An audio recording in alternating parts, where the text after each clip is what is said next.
कोई नई रिक्रूटमेंट नहीं हो रही है। और देहातों में अगर स्कूलों के हालात देखी जाए तो वहाँ पर 250 बच्चों के लिए 2 पोस्टों को रखा गया है। और हाई सेकेंडरी की हालत अगर आप देखेंगे तो वहाँ पर वही स्टाफ रखा गया है जो टीचर और मास्टर बेसिस पर काम कर रहे हैं, वो भी पूरे नहीं है। लेक्चरर अभी तक नई हाई सेकेंडरी में फराहम नहीं किए गए हैं। ये तब्दीली जम्मू कश्मीर की कौम को बताई गई थी जब 370 तोड़ा गया था और कहा गया था कि दफ़ा 370 ही एक ऐसी रुकावट है जम्मू कश्मीर में जिसकी वजह से यहाँ की जो है डेवलपमेंट रुकी हुई है। तो उसके बाद जिस तरह से डेवलपमेंट देखने को मिली, तो किस नज़रिए से आप इस डेवलपमेंट, इस तरक्की को देख रहे हैं? आपने स्कूलों की बात की। अगर मुझे लगता है कि किसी आवाम को अगर गरीब बनाना है या किसी इलाके को अगर महरूम रखना है तो उसकी एजुकेशन उससे छीन लो, वो इलाका ही ख़त्म हो जाएगा। और मुझे लगता है उसकी कई नस्लें जो है गुर्बत में चली जाएंगी। और वो काम जो वो भाजपाइयों ने किया है, भाजपा सरकार ने, एलजी एडमिनिस्ट्रेशन ने यहाँ पे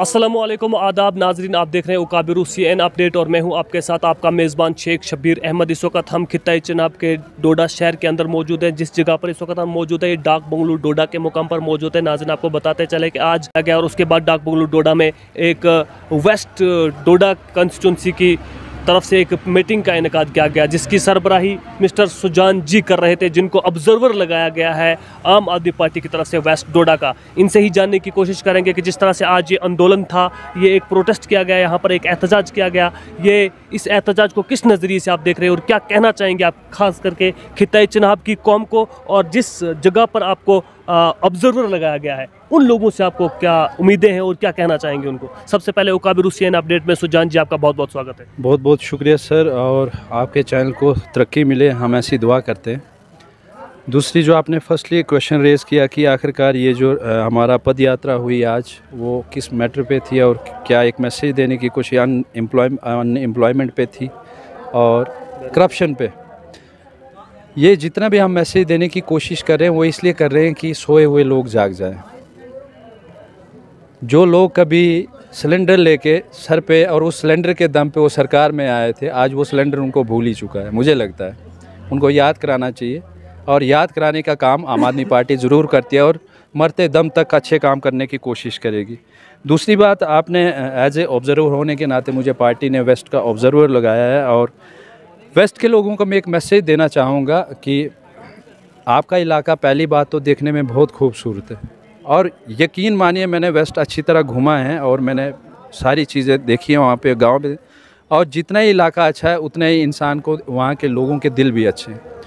मगर अगर फ़र्क है तो इन जितनी भी पॉलिटिकल पार्टियाँ आज तक आई हैं, सिर्फ इनको गुमराह किया गया है।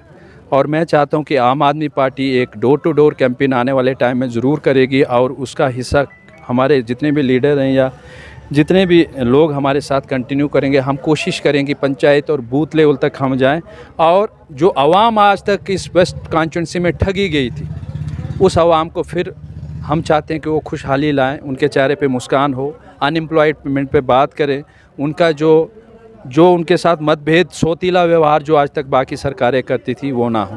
तो इन्हीं चीज़ों को लेके आज पहले पदयात्रा हुई, उसके बाद कुछ मीटिंग हमने अरेंज की थी अपने वर्कर्स जो हमारे बैकबोन होते हैं काम करने वाले पार्टी के, उनके साथ हमने उनका अप्रिशिएट, एक हौसला बढ़ाने की बात थी, वो छोटी सी मीटिंग किया, और मीटिंग में यही निकल के आया कि आने वाले टाइम में बहुत मजबूती के साथ काम करेंगे।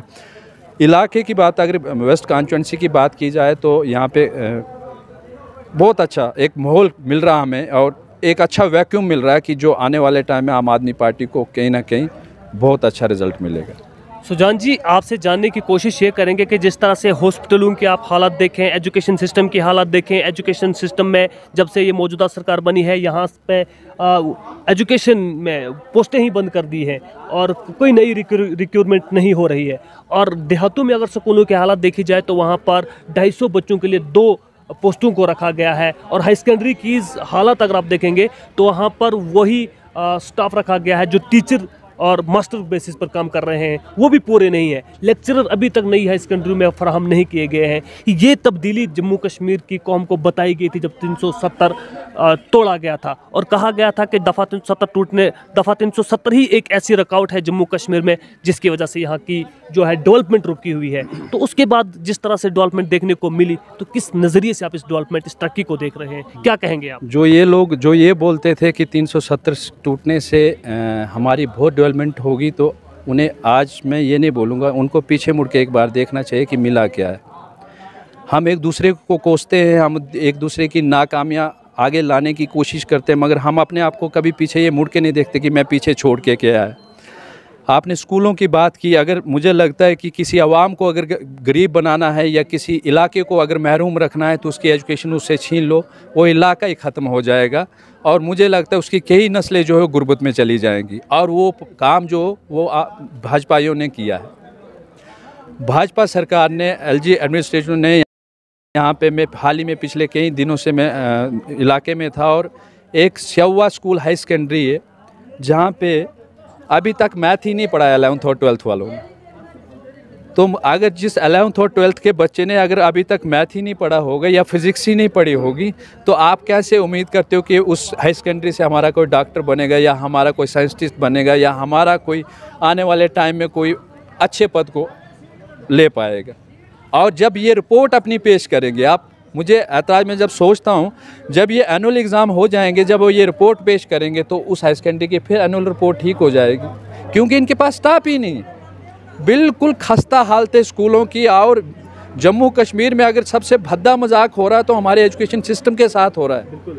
और मुझे लगता है हमारी नस्लों को तबाह किया जा रहा है सिर्फ ये तिरंगे दिखाने से। तिरंगा यहाँ बसता है, अगर मेरे से ज़्यादा प्योर अगर तिरंगे के बारे में कोई होगा ना तो वो मेरे साथ आए, मैं बैठ के बात कर लूँगा कि तिरंगे के क्या किया जाता है। तिरंगे का नाम लिया आपने, घर घर तिरंगा लहराया जाएगा और वो भी 20 रुपए हर बच्चे से लिया जा रहा है तिरंगा लहराने के लिए। तो तिरंगे का भी अपमान किया जा रहा है। ये मुझे लगता है ये छोटी राजनीति है। ये तिरंगे के साथ अगर आपने अपनी राजनीति को जोड़ रहे हो तो मुझे लगता है वो छोटापन है आपका। तिरंगा मेरे किसी का नहीं, वो पूरे इंडिया का है और वो जज्बा है हमारे अंदर। वो किसी के बोलने से आप बोलोगे नहीं जी आप माउंट एवरेस्ट चढ़ के आए, वो ऐसा नहीं होगा। वो यहाँ बसता है, अंदर दिल में बसती है जो चीज़ें, वो आप हमें मत दिखाइए कि ये हाथी के दांत हैं दिखाने के और चुबाने के और। क्या आज तक तिरंगा जम्मू कश्मीर में कोई नहीं लहराता था? क्या आज नए सिरे से लहराना है? मुझे ऐसा लग रहा है सर कि मुझे तो ये लग रहा है कि शायद आज तक हमने तिरंगा कभी देखा ही नहीं था।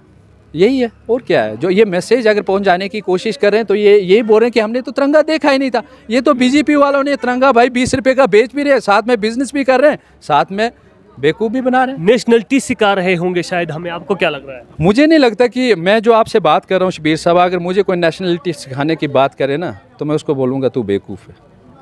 आप मुझे तो नहीं सिखा सकते। हाँ, कुछ हमारे गरीब आवाम हैं जिनको ये गुमराह करते हैं कि देखो जी, और वो गेम ही जो सारी वहीं पे। जीएमसी डोडा में अभी तक MRI नहीं है, CT स्कैन नहीं है, अल्ट्रासाउंड नहीं है। ये हमारा जीएमसी है और यहाँ पर हर हफ्ते में एक बार दंगा होता ही होता है यहाँ के पेशेंटों के साथ। यहाँ से एक नॉर्मल डिलीवरी जो केस आता है हॉस्पिटल में उसको जम्मू रेफर किया जाता है। यही तरक्की हुई है। वही तो मैं बोल रहा हूँ, मैंने तभी तो बोला ना 370 हटने के बाद ये चीज़ें तो हमारे को गिफ्ट दी है इन्होंने। अगर आम आदमी पार्टी आज इन चीज़ों पर बोलती है तो इनको दर्द क्यों होता है? इनको दर्द इसलिए होता है कि ये हमारी चीज़ें दिखाएं ना। अगर आप हमें जो बेसिक नीड, जो ज़िंदगी जीने के लिए चीज़ें होती है, अगर वही आप दे नहीं पा रहे हो तो आप